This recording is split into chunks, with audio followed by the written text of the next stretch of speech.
Good day, boys and girls. It's time for another beer review by the beer guy, Corey J. Summers. Good day! Today we have a barley wine. This is the third barley wine I've ever drank in my life. And it's also by a brewery called The Brewery with a U instead of an E, which I did Dr. Exida and Seven Swans of Swimming. Seven Swans of Swimming I purchased off camera about 4 times because I loved the beer so much. I love this brewery. I wish I could find more beers from them, whatever, blah, blah, blah, blee, blee, blee. It's a great brewery. It's from Orange County, California. This is a barley wine, registering it 12.5 APU or whatever alcohol percentage. So this is not for the faint of heart. One of these will put you on your ass and send you in the grass. It's called MASH, which is kind of a neat name because it kind of tells about MASH is the generally termed as the dry ingredients that are used in the brewing process, whether it be barley, oatmeal, or whatever, you know. Well, on with the show. The sniff, as my director just told me.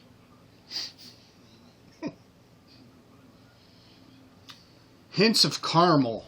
Very strong hints of caramel.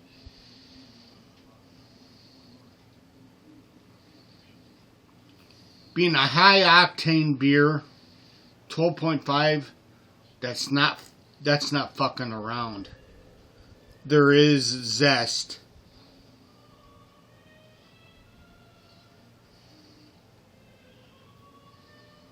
Hints of caramel and a little bit of copper.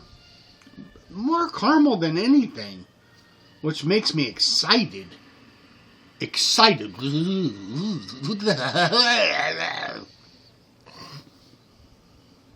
Because, I mean, that'll make it easy to drink and, well, first palate.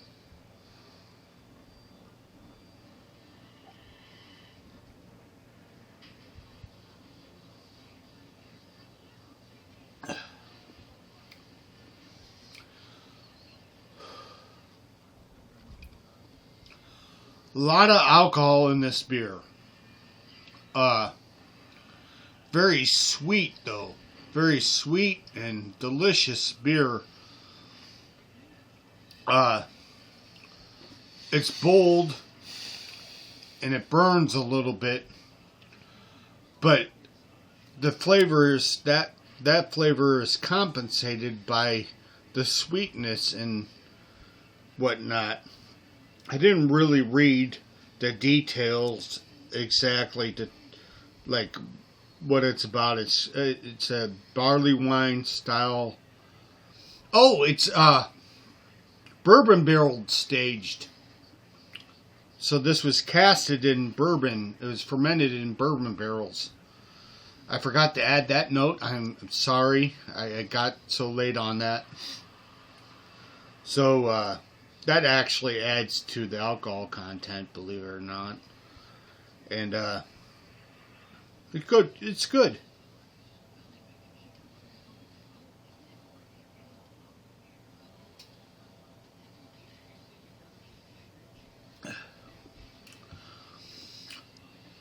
Second palate, as usual, I'm figuring out with beers, is not as punishing as the first palate, because your tongue and your esophagus and everything has already gotten used to the hooch.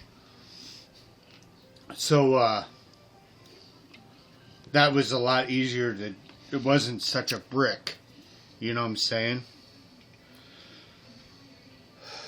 Okay.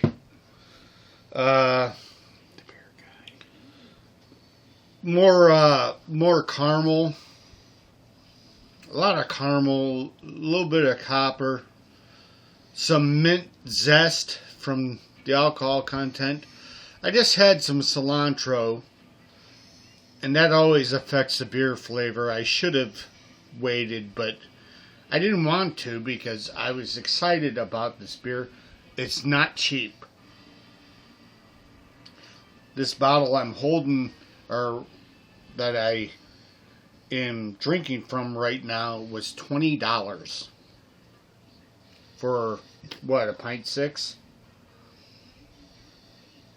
Pint 6 ounces. Guzzle Factoris, how easy it is to drink. I'm going to say this right away, that initially, when it enters your mouth, it's not bad at all. It's when you pull away is when you get the, you know. That's a good guzzle factor.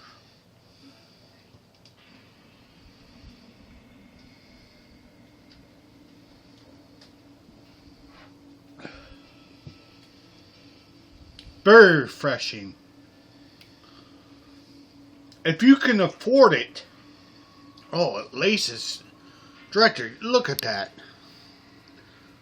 That's perfect lacing. That's exactly how it should be. That means the yeast was taken out at the correct time and at the correct amounts. This is an ale, so it's a top fermented beer. The yeast was taken out at the top of the fermentation tank. But that's a good lace. Real slow, spiderwebbed, not clumped. Excuse me.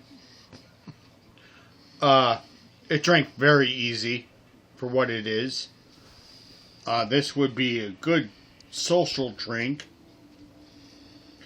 but you only want a few of them. I'm feeling the fact that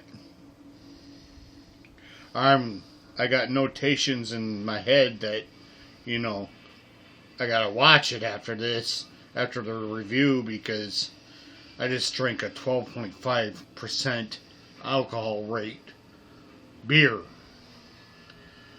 And it didn't feel like it. It did at first, but like within the guzzle factor, it felt like like I was drinking something along the lines of a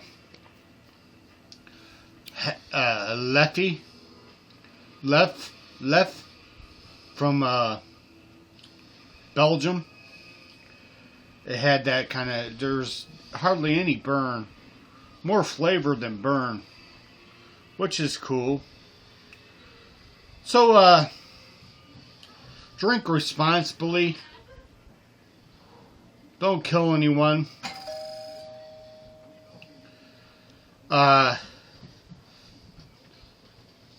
Love your fellow man.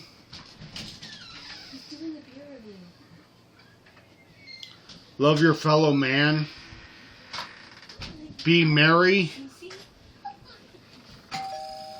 And my friends arrived. Be merry and goodbye, goodbye, goodbye.